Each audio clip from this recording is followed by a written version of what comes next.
Leo tena kama ndio kwanza unajiunga kwa muda huu, na nimekwambia kwamba leo tuna wageni wawili leo hii. Tunaye Evelyn Dieli ambaye ni afisa uhamasishaji damu salama wa kanda ya Mashariki. Na naona mwezi wa 6 una siku nyingi sana.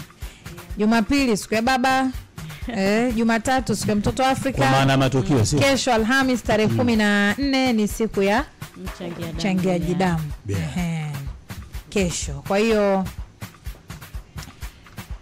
tuna jambo hapa. Kesho Jumamosi. Kesho ndio tarehe 14. Karibu sana Evelyn, Malkia wa nguvu. Asante sana. Karibu sana. Asante. Haya, kuna nini kesho? Kila mwaka mwezi wa 6 huwa tunaungana na mataifa mengine kumsherekea mchangia damu. Yule mtu ambaye anachangia damu ili kuweza kuokoa maisha. Kwa sababu tunajua hakuna mbadala wa damu, ni lazima tuzikusanye kutoka kwa binadamu. Kwa hiyo kila mwaka tunatambua thamani yao. Kwa katika kukumbuka thamani yao, tunaendelea kufanya uhamasishaji ili watu wale ambao hawajawahi kuchangia damu basi wajitokeze kuweza kuchangia damu. Kutokana na hizi hamasa tuzifanya mara kwa mara, Wizara ya Afya kupitia mpango wa taifa wa damu salama mwaka 23-24 tumefanikiwa kukusanya takriban chupa 578 za damu. Chupa 578. Hizo ni sawa na lita ngapi tunasema? Kwa sababu kila mtu mmoja anatoa chupa moja, na maana basi hesabu watu hao 578 wameweza kufanikiwa kuchangia damu. Kwa hiyo tunaona kiasi gani ambacho tumeweza kupunguza vifo vya mama na mtoto kutokana na upungufu wa damu, kwa sababu ndio sababu kubwa sana vifo vya mama na mtoto. Ndio. Kwa sababu kujifungua. Kwa hiyo tunaendelea na campaign ya kuendelea kuhamasisha, kwa sababu tuna target ambayo tumejiwekea tuweze kukusanya. Lakini kwa Tanzania nzima tumejiwekea target tukusanye takriban chupa 41,325 kwa Tanzania nzima. Lakini kwa kanda ya Mashariki tuna target kukusanya chupa 1,120. Hiyo ni country ya Mashariki. Lakini pia kuna Mashariki kama wapi na wapi sasa? Kanda ya Mashariki ni kama hivi unavyoniona hapa nilivyokuja, lakini tuna dhamana ya kukusanya Pwani pamoja na Morogoro. Kwa Dar es Salaam, Pwani na Morogoro. Lakini hii 1,120 ni ofisi ya kanda. Ambayo pale kuna makao makuu, kuna ofisi ya kanda. Kwa sisi tunakusanya chupa 1,120. Lakini kila hospitali ambazo tutataja vituo ambavyo watu wanaweza wakaenda kwa ajili ya kwenda kuchangia damu. Kwa mfano kuna vituo vya kanda damu salama, tuko Ilala Msimbazi Center. Lakini pia kuna hospitali ya taifa Muhimbili, pale kuna chuo cha damu salama, watu wanaweza kufika pale wakachangia damu. Lakini pia kuna hospitali za rufaa za kanda. Lakini tuna hospitali za mikoa, tuna hospitali za wilaya. Tuna maeneo ya wazi ambapo pia tunapita kukusanya, lakini pia kuna kambi za jeshi. Kwa hiyo ni maeneo ambayo watu wanaweza kwenda kuchangia damu, lakini zaidi ya yote sio kila mtu ambaye ana sifa ya kuweza kuchangia damu. Kwa hiyo nitatamani nitoe vigezo vichache tufahamishe. Ili mtu asasi akaenda kule kumbe hana vigezo. Cha kwanza huwa tunaangalia umri kuanzia miaka 18 mpaka 65. Lakini pia tunaangalia kilo kuanzia kilo 50 kuendelea. Mchangia damu anatakiwa awe ni mzima wa afya njema. Hayupo kwenye tiba ya aina yoyote ile. Yes, mchangia damu anatakiwa asiwe ametumia antibiotiki yoyote. Lakini pia zaidi ya yote huyu mchangia damu anatakiwa asiwe na magonjwa ya kudumu kama tatizo la moyo, kifafa, pumu, sukari, historia ya pressure, au aliwahi kupima damu yake ikaonekana ina maambukizi ya virusi vya ukimwi. Hataruhusiwa kuchangia damu. Lakini pia napenda Watanzania wajue kuna makundi ambayo yanahitaji damu kwa kiasi kikubwa sana. Kila mtu akipata uelewa hataogopa maumivu ya sindano. Wa kwanza kuna mama wajawazito. Mama anapenda kujifungua, anapoteza damu nyingi. Kukiwa hakuna akiba katika benki ya damu, yule mama anapoteza maisha. Afu anamwacha mtoto wake. Lakini zaidi ya yote pia kuna wagonjwa wa saratani. Huyu mgonjwa wa saratani bila kuwa na damu ya kutosha hawezi kufanyia huduma ya mionzi. Umeona? Lakini na wagonjwa wengi wanatoka mikoani wanakuja Dar es Salaam kutibiwa. Hawana ndugu wengine, wanalala nje ya hospitalini. Kwa hiyo ndugu zao ni nini na wewe? Hawana uwezo kusema ameenda eneo kujisemea mwenyewe kwamba jamani naomba damu. Kwa hiyo tunafanya kazi kwa niaba ya wagonjwa ambao hawawezi kujisemea. Ndio. Lakini pia kuna hao watu waanga wa ajali. Hakuna mtu ambaye atumii chombo cha moto. Kila mtu anakitumia. Na hakuna mtu ambaye ana warrant kwamba nikitoka nyumbani asubuhi nitarudi salama. Hakuna. Ndio maana serikali yetu ikaweka mpango wa taifa wa damu salama, ili benki wanatunza fedha lakini sisi tunatunza damu.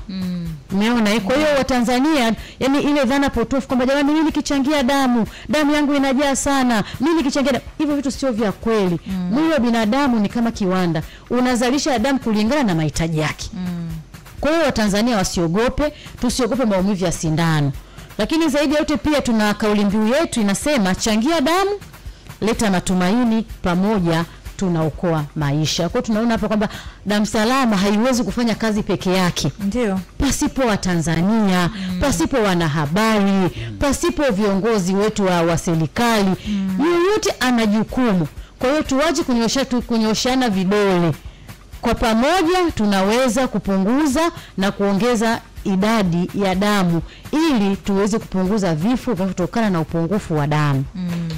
Ndio. Na kwa mchangiaji mpya ambaye hajawahi kabisa, ndo kwanza anasema hebu ngoja na mimi mwaka huu niingie katika kuchangia damu. Ndio. Atakapokuja pale na akachangia damu, nini ambacho atapata? Okay, asante kwa swali zuri. Kwa mchangiaji mpya au kwa mchangiaji wa zamani, mpango wa taifa wa damu salama tunatoa kadi za wanachama. Yes. Kwa hiyo utakapochangia damu, wewe unakuwa ni mwanachama wa mpango wa taifa wa damu salama. Endapo utapata mgonjwa na changamoto ya upungufu wa damu, utakapoenda hospitali unaonyesha ile kadi yako kwamba mimi ni mwanachama, mgonjwa wako anapata huduma ya damu pasipo kuambiwa nenda kalete watu wa kurejesha. Kwa sababu mtu ambaye hajawahi kuchangia damu hana akiba katika benki ya damu. Ndio. Umeona? Kwa hiyo ina maana anatumia damu ya mtu mwingine ambaye amejiwekea akiba. Umeona? Kwa hiyo ina maana atakapoenda yule mtu ambaye sio mwanachama hana akiba yake, ina maana anatumia akiba mtu mwingine. Ndio maana anaambiwa kalete watu ili warudishe akiba yule mtu ambaye ameweka akiba yake. Yes. Sawa. Kwa hiyo anakuwa anapata kadi hapo. Hapo tunatoa kadi ya wanachama, lakini pia mbali na kupata kadi, huyo mtu ataenda kupimwa. Yaani tunapima damu lakini yeye atapata advantage ya kuweza kujua afya yake. Kwa sababu tunapima virusi vya ukimwi, homa za maini B na C, kaswende pamoja na kundi lake la damu. Kwa hiyo atapata fursa kwa sababu amemsaidia mgonjwa, na yeye atapata faida ya kuweza kujua afya yake. Ndio. Sawa. Kwa hiyo moja kati ya faida ambayo unaipata. Hiyo siku ambayo ngoja Joseph, swali la mwisho nauliza. Hiyo siku ambayo unakuja kutoa damu, mchangia damu kesho. Ndio. Kwa mimi ambaye ni mchangiaji mpya. Natakiwa nijiandae vipi? Nile chochote, nifanye nini yani? Hebu niandae. Niandae. Okay, asante kwa swali zuri. Kama tunavyojua kuna watu ambao wanaelekeza kanuni za afya. Kwa hiyo ina maana kuwa na damu ya kutosha ni mwenendo wako wa vyakula unavyokula.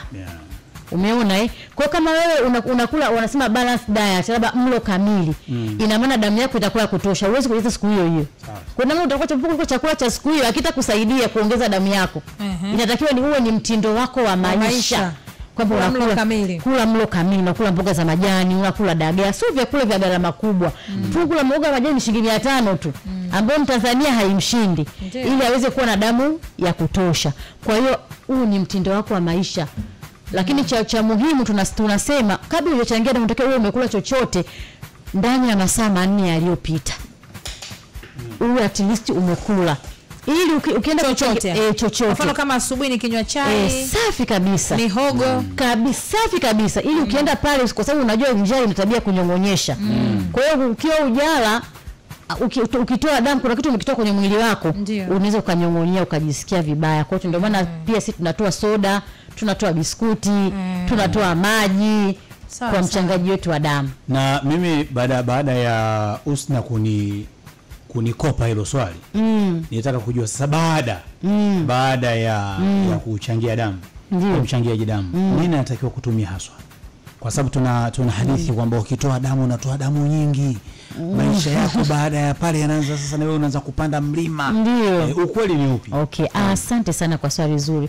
Hapo awali nilipokuwa nilizungumza kwamba Mwili wa binadamu ni kama kiwanda. Ndio. Unatengeneza damu wenyewe.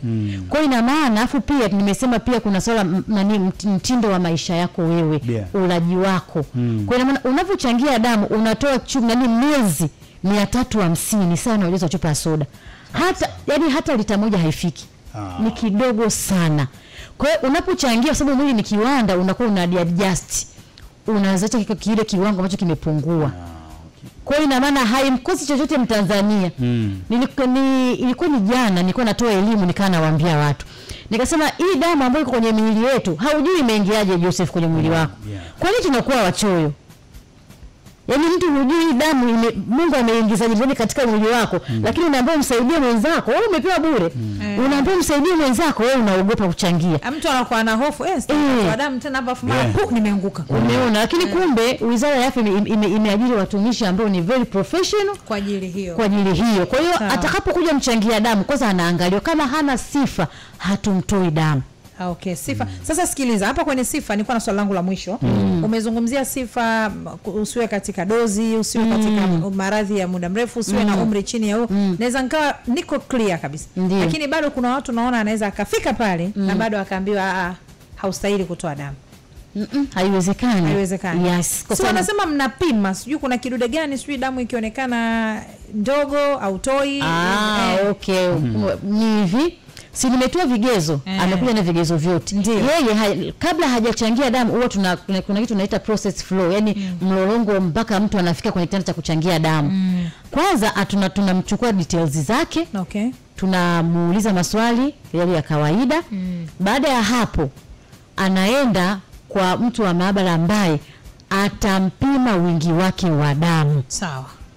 Kwa hiyo ina maana damu isipotosha ina maana taishia hapo. Taishia hapo. Asante kwa kushiriki.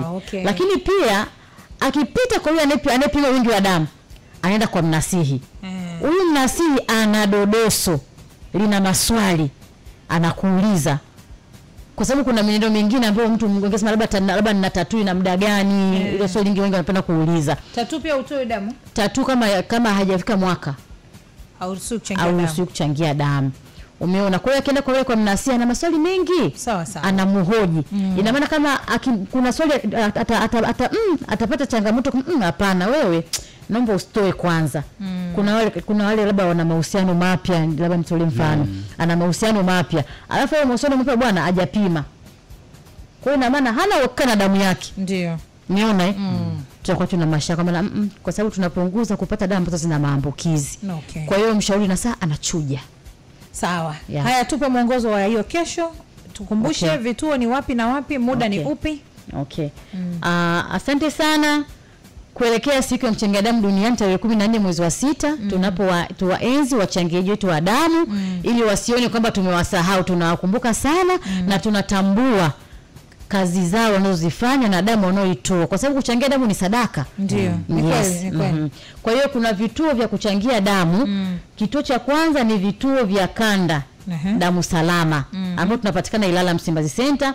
Lakini pia kuna hospitali ya taifa Muhimbili, hospitali ya rufaa za kanda, lakini pia tuna hospitali za mikoa, tuna hospitali za wilaya. Pia hapo unamaanisha Temeke, Mwananyamala, Amana. Kote huko watu wanafika kuchangia damu. Tuna maeneo ya wazi tunakaa. Lakini pia kuna kambi za jeshi pale Lugalo. Huduma zinaanza kuanzia 2:30, watumishi wanakuwa tayari wameshafika maeneo ya tukio. Tunawakaribisha sana. Changia damu. Ngapi? Yes, mpaka jioni. Yes. Sawa. Napenda kuwakumbusha kauli mbiu, changia damu, leta matumaini, pamoja tuokoe maisha. Changia damu, leta matumaini, pamoja tuokoe maisha. Asante sana ndugu Evelyn Dieli, afisa uhamasishaji damu salama wa kanda ya Mashariki. Asante sana. Karibu sana kwenye leo tena. Asante sana. Na sasa tumpishe DJ Feru.